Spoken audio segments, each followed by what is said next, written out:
It's all about quality and quantity on Brewsday Tuesday. Here is Huck and Big Nate. Oh yeah, that was direct hit to my heart. Yeah, like you even hit like left center. And I was like gangster style up here. Hey, he did sidearm it.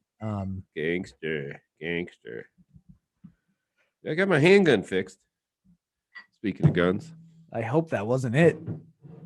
No. You got taken for a ride if that's your handgun. No. You should take that into a range. And I want to see what they say to you. I have a Saturday night special.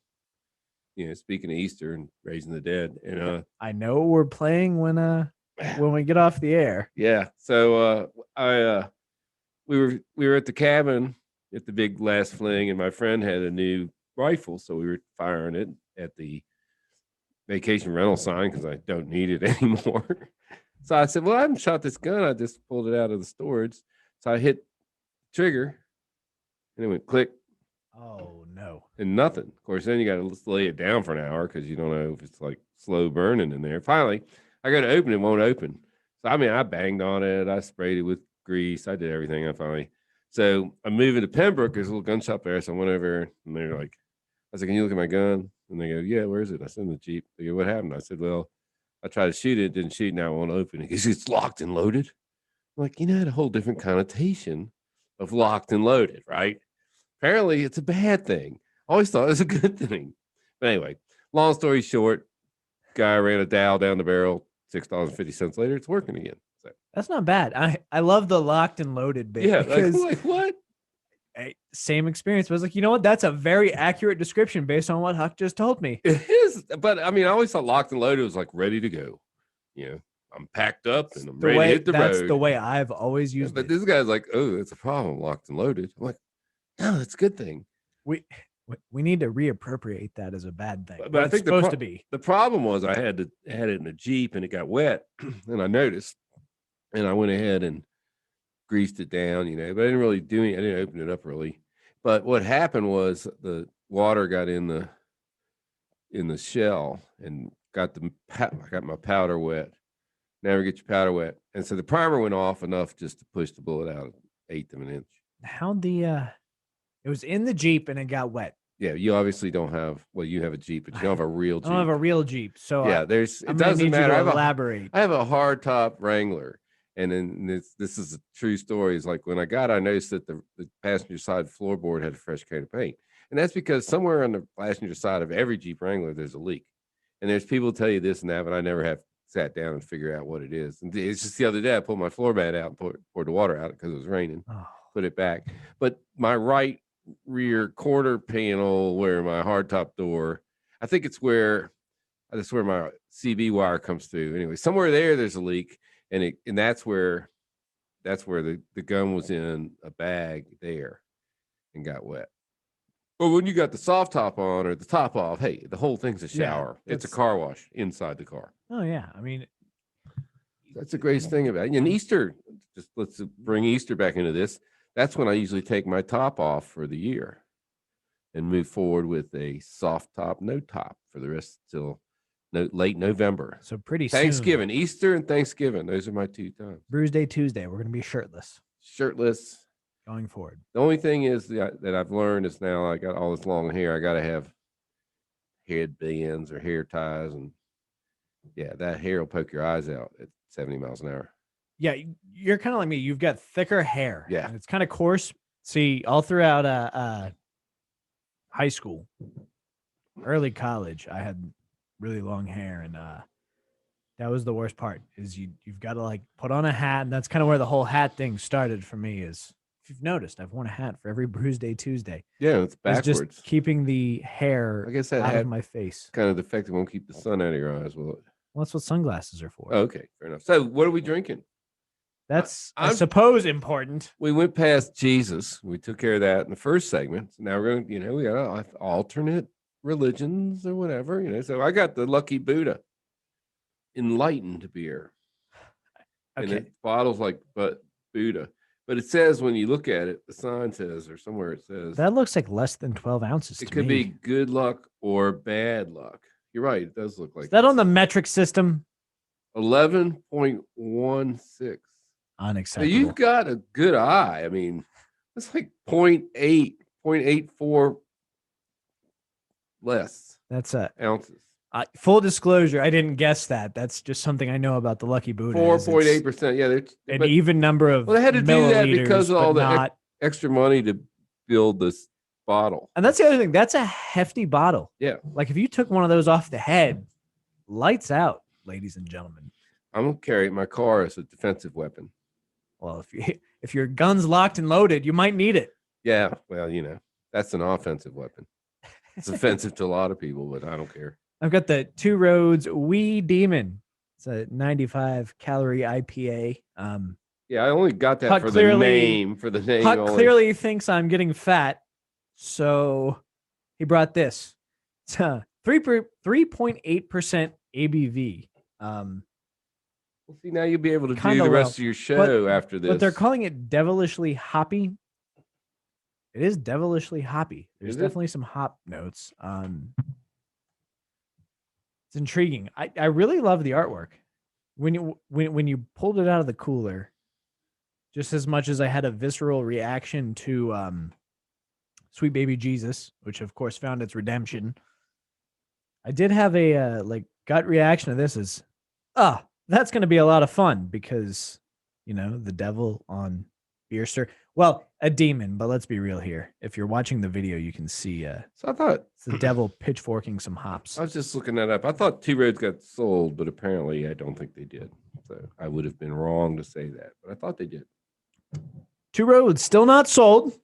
We're learning that here on Brewsday Tuesday. We haven't had a beer fact in a couple weeks, I think. Yeah, we probably should get on that. Too much work. It's learning is hard, and it's a daily quest, but sometimes it gets away from us. It's all right. So, but we're just here for the beer. I mean, really, I am. The beer and the public exposure to my normally BS. You got a lot of BS. I got it too. You know what?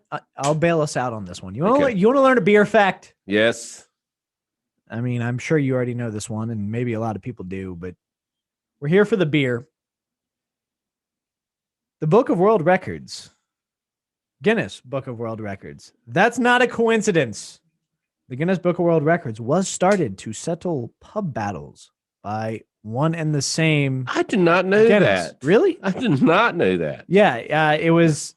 They ran into sense. It was kind of predating the internet, and their whole goal was to have this book you could have in any pub to settle these kind of conversations. So they formed the Guinness Book of World Records. That's right. Not all of their money comes from beer sales. They do publish. Well, then they got wild. Now you have the internet's ruined pub arguments. I mean, ruined it. Everyone's got a smartphone. I'll say something, and then everybody will say, "No, you're wrong." And sure enough, I'm not. But I'm gonna open a bar that's it's sad. Sad. No smartphones. We'll have those bags that go to concerts to put your phone in, and it'll just be silence. No one will talk to anyone out of fear of stepping out of line. We'll have one terminal, and then we'll have. You remember at the library they had all those drawers, and you can pull the drawer out and put the number in, and it'll give the card catalog, and it'll give you the book, and you can only read the book. So that's the only way you can settle argument in this bar. We'll have a full wall of the card catalog and at one terminal, so you can only settle one argument at a time. You got to read the whole book. I think people will end up talking to each other more. I feel like you'd have a pretty good audience. I think so. This is why we need to go into business together, Huck. Bibliophiles. That's the name of the bar. It's not quite as catchy as Cheers. Biblio bar? But they'll know what they're in for as soon as they get in. Biblio bar? I'm just saying. Just saying. I'm not opening a bar. I'm getting my RV and hitting the road. Hit the road, Jack. I'm going to the bars. Happy hours. Every day. Beer you buy is handed to you with a microfiche, and you've got to go over to the machine and throw it in and read some newspaper from 1785 or something. Okay, now we've got a good gimmick here. That's bringing back some bad memories of trying to do the microfiche. Do those even still exist? I think the microfiche are pretty easy to digitize. I think they're basically digitized. Yeah. So everywhere. Well, we're a hipster bar. But the problem is with the digitation, excuse me, is that Google only shows you what it wants to show you.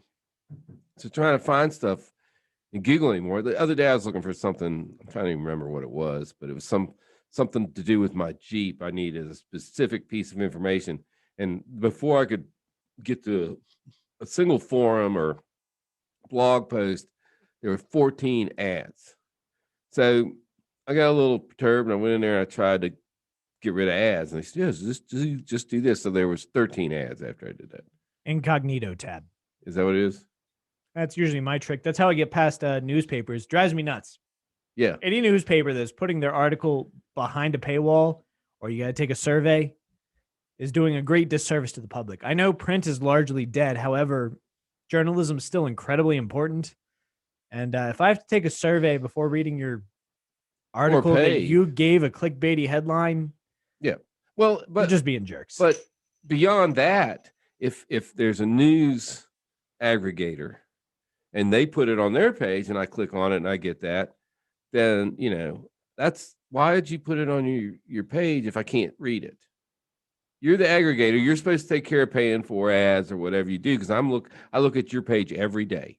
I'm a regular looker at the aggregator pages, 2 or 3 of them every day, and I just like to read that clickbait. But no. Yeah, it's definitely a pain. Here's one that's interesting that I've noticed recently is I think so. My newspaper back home. I'm not naming any publications, but with some quick research, if you really want to know, you can probably figure it out. And a local newspaper, I think, are using the exact same aggregator service and the exact same feed posting service, because within minutes of each other, they'll post the exact same article with the exact same clickbaity headline. And that's not journalism either. Well, I pay for a certain newspaper for my brother-in-law, and I'm not a fan of this newspaper due to their political leanings. But I have an online version, but it doubled in price from last year to this year for an annual subscription delivered to the home. Did they add content? No, they reduced content. As a matter of fact, Monday paper doesn't do anything. Well, that's unacceptable. I know, but hey, my brother-in-law, he wants to read the paper, he gets to read the paper. You're a good guy, Huck. Better than me. All right, before we go too far, it is important we talk about these beers. I'm going to go first this time. All right. Two Roads Wee Demon 95 calorie IPA, 3.8% ABV, a devilishly hoppy low-cal IPA, and it tastes like a hop seltzer. If they were to make this beer was brewed in a room next door to another room with some hops. That's pretty cool. I'm looking forward to tasting that. Weird with the color, but it's extremely light. A lot of hop forward flavors. If you like hops, highly recommend it. If you're not looking for a high ABV, that's going to be a little tricky. But you know what? As someone who likes hops, not too bad. I'm on Untapped as Horror Show Radio, by the way. And you know what? Again, low ABV, cool label. I got to weigh all those things in. It gets a 3. You've been like 3ing it up for the last week or two. Is there such thing as a 3 whore? You're a 3 whore. All right, so the Funky Buddha. Sorry, Lucky Buddha. Is there a Funky Buddha too? I think there is. Funky Buddha's the sour. Yeah. Oh yeah, that's somebody else.